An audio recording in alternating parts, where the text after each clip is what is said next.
একদম সর্বসেরা আলেম, নীতি নির্ধারণকারী, একদম চূড়ান্ত পর্যায়ের আলেমদের একটা ছোট্ট জমাত। তো পৃথিবীতে এইরকম আলিম কি লক্ষ লক্ষ? অল্প। নবী বলেন এইরকম আলেমদের একটা জামাত থাকবে কিয়ামত পর্যন্ত।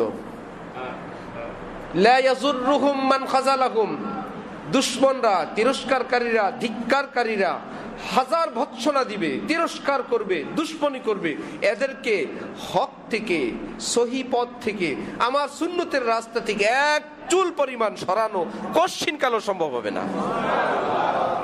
নবীজি বলছেন না? নবীজির পবিত্র ঘোষণা অনুযায়ী এখন আছেন না তারা? আমাদের ভয় কিসের?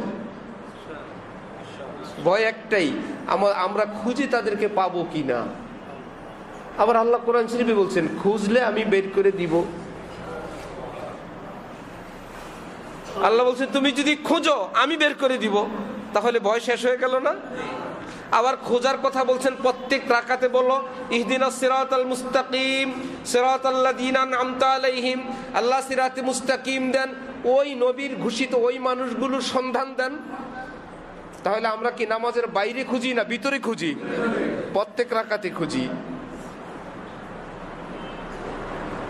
তাহলে নবীজি নাই, নবীর নায়েবরা আছেন, এবং আমরা প্রতিদিন প্রতি নামাজে তাদেরকে খুঁজি।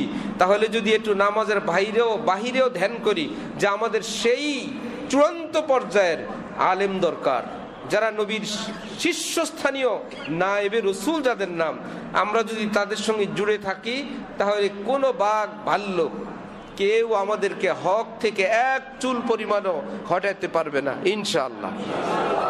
তাহলে মানুষ,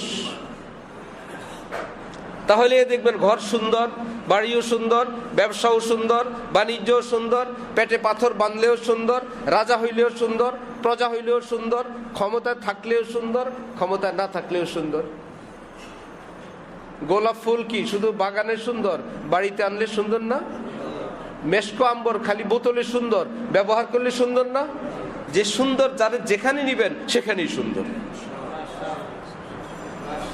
সর্বত্রই মেশকম্বর, সর্বত্রই সে গোলাপ, গোলাপ সে সবসময় গোলাপ। আর যেটা ময়লা আপনি যেখানেই নিবেন সে ময়লা। নষ্ট মানুষকে রাজার চেয়ারে বসায় দিলে কি ভালো হয়ে যায়? সে নষ্টই থাকে। এই জন্য আমার হযরত বলেন, আরে বাবা তুমি মঙ্গল গ্রহে গেছো, এতেই তুমি এত বড় বাহাদুরি করো।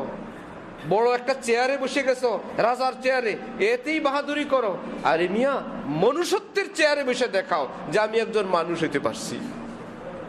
রাজার চেয়ারের চেয়ে ওই চেয়ারের দাম অনেক বেশি। অমানুষরা পৃথিবীর রাজার চেয়ারে নাই, মানুষ হয় নাই, রাজা হয়ে বসে আছে। মানুষ হয় নাই, উজির হয়ে বসে আছে। মানুষ হয় নাই, পৃথিবীর বড় বড় চেয়ারে বসে আছে, আছে না? অভাব নেই। বুঝা গেল পৃথিবীতে মানুষের অভাব। তাহলে মানুষ তৈরি করবে কারা? এই দুনিয়ার ইংরেজি শিক্ষিতরা না আলেম ওলামারা? কারণ মনুষ্যত্বের শিক্ষা দেন আল্লাহ, মনুষ্যত্বের শিক্ষা দেন হযরত মুহাম্মদুর রাসূলুল্লাহ।